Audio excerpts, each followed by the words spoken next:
Charles Dickens visited the United States in 1842. He was so excited that when he and his wife arrived, he shouted, "We're here!" Well, the trip was bitterly disappointing. And when he left, he nearly shouted, "Hooray!" Dickens was eager to visit this land of the free, and he thought he would find audiences as appreciative of his books and his readings of those books as in England. But what he discovered about the American reader was, and these are his words, "Dollars, banks, and cotton are our books." He wrote home about the United States. "Look at the exhausted treasury, check. The paralyzed government, check. The unworthy representatives of a free people, double check. The desperate contests between North and South. Oh my, substitute white and black, or gay and straight, or white supremacists and everybody else, or the 1% and all the rest."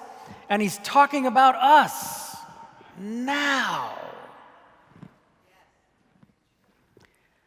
I've quoted the historian Edward Baptist previously. He wrote, "The half has never been told about the central place of slavery in not just the U.S. economy, but the world economy of the 19th century.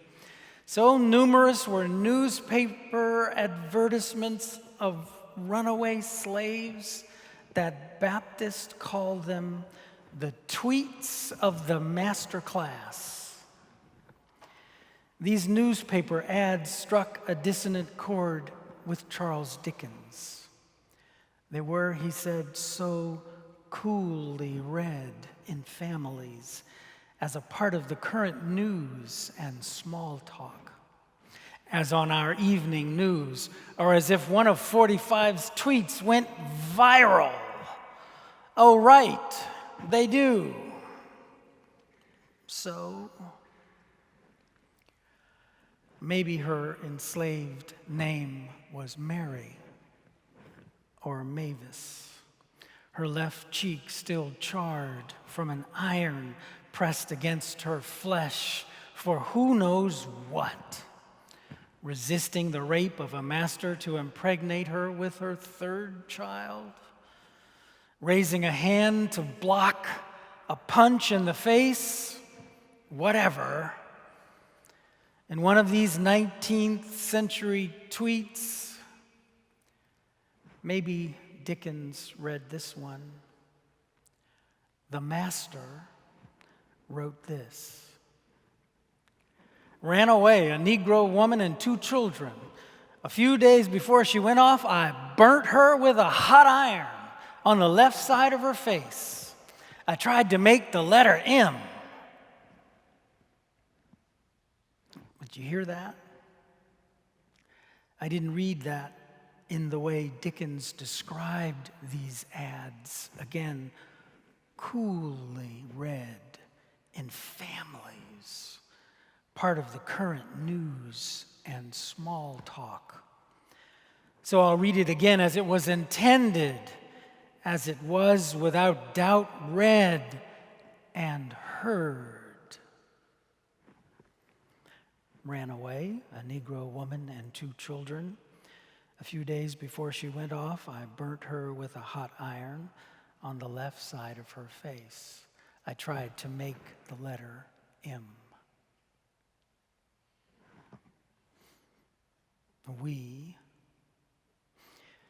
I feel the horror and am horrified, the lack of humanity, the depth of racism and disregard for a child of God, the betrayal of all the nation was supposed to stand for. A mere 66 years from independence from Imperial Great Britain, and this was normal, ordinary, like a Black Friday sale or an ad for a runaway dog by an owner who just wants his pet back.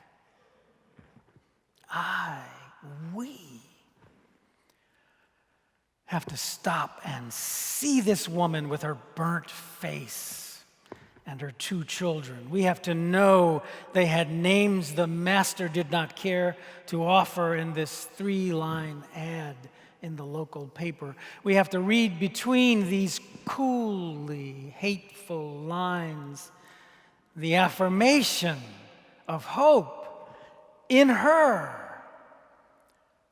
in this enslaved mother who gathered her children and ran uncoolly toward freedom.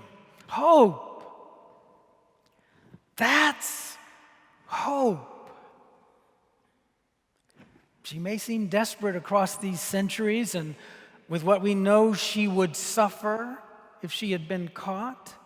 She may seem foolish, a young mother with 2 children to slow her down, slave catchers, dogs, the law, all the elements conspiring against her as she set out through unfamiliar territory toward an unseen goal on the other side of enslavement.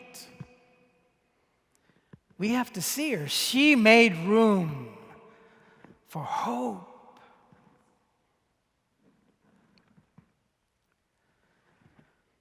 Or did Dickens read this one? Ran away, a Negro named Arthur has a considerable scar across his breast and each arm made by a knife, loves to talk much of the goodness of God, has a scar. I wonder how he got it. Oh, made by a knife with a white slaver's hand attached. Invisible, hiding behind that kind of violence has consequences that we see today as not byproducts, but the very material produced by the insanity of white supremacy and privilege. Genocide of the native population, the horror of slavery begins the story that widens to the normalcy of every ism infecting our people and our land today. Today is the 31st observance of World AIDS Day. Our deeply embedded prejudice toward difference, the normalcy of our hatred of the LGBT community weaponized this epidemic and destroyed lives. We're still fighting this battle here and abroad.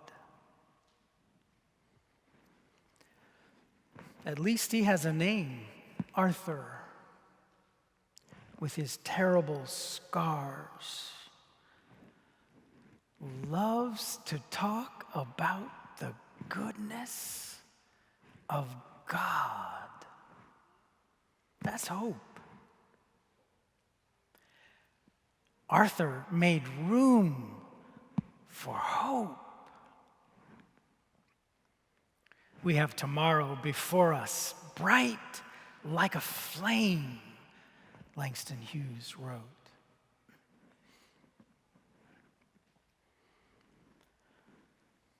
The months before the birth of our first child are like a blur to me now. You think you know, but you don't. What will happen, how your life will change, what the future holds. You don't know. You can't really. I didn't. It was all unknown expectation. There is a kind of anticipation about the future that is rooted in the past, in history, and in the present, what we see around us. You know what has happened, and you base your future on that. And there's good evidence to say that everything will be all right. Other people have had children, and that seems to have gone well. I'm doing okay, my friends, life is good. That's optimism, and it's a good thing. Sure, there's evidence things won't turn out well, getting pulled downward by dwelling on all that could go wrong is almost constitutionally outlawed by the expectation of joy at the birth of a child, and especially a first child. So let's just leave all that doom and gloom alone. There is another kind of anticipation regarding the future that doesn't have anything to do with the past or the present. It has nothing to do with what is. This isn't optimism based on experience. This comes from outside us, from God. Whatever the circumstances, despite the past or the difficulties of the present, there is always the possibility that God can, that God will, that God is with us, for us, coming to us in ways we cannot imagine. That is hope. That is Advent. I live in Advent. I just live in Advent. The season is marked with surprises beyond my imagining, a life of joy and grace that keeps unfolding. All I have to do is sit still and think. Sometimes I don't even have to sit still. The gifts of the season come with waking, breathing, being. My son was born on November 22nd, a pre-Advent miracle. My daughter was born on December 1st, this day. My youngest sister was born on December 6th, in a year she wouldn't want me to mention. And she's my youngest sister. My wife's niece was born on December 15th at 2 pounds, 5 ounces, 3,000 miles away from home. Mother and daughter didn't get home for months. All their lives have been luminous for me. My life bound to theirs, enriched by theirs in ways I could not have planned or imagined. Gift of God, gift of God.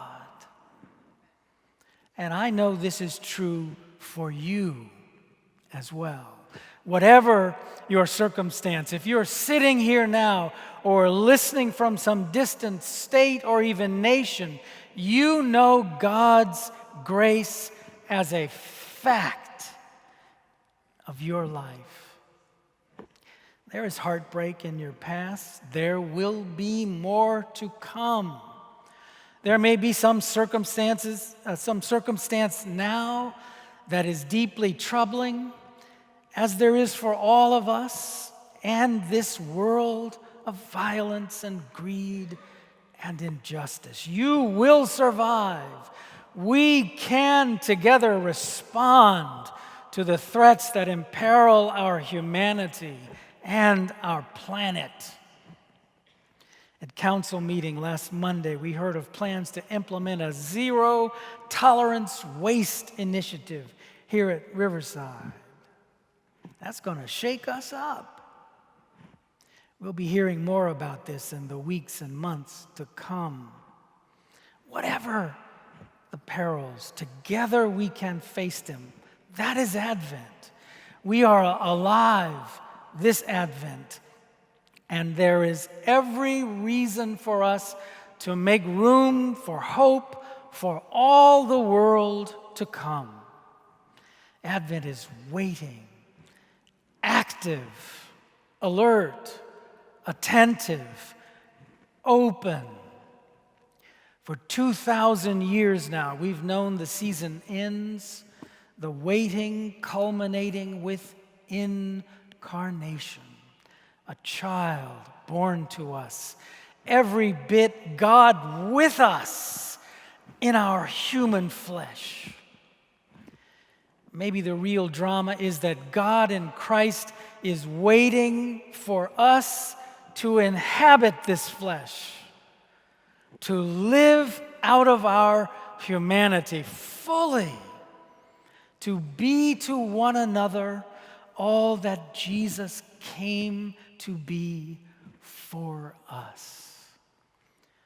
Paul is calling on us to wake up and put on Christ and live out of our humanity, to owe no one anything except to love.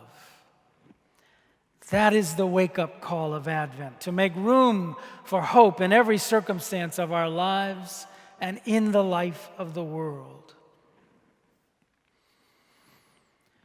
If that enslaved woman can run to freedom, a butchered M burned into her cheek and a child on each side, if Arthur can run to freedom, bearing the deep scars of slavery across his chest and arms, talking much about the goodness of God, then we can make room for hope right now. And nothing will be too hard for us to accomplish. Love recognizes no barriers, Maya Angelou wrote. It jumps hurdles, leaps fences, penetrates walls to arrive at its destination full of hope. Let's start jumping and leaping and penetrating walls on day one, this Advent.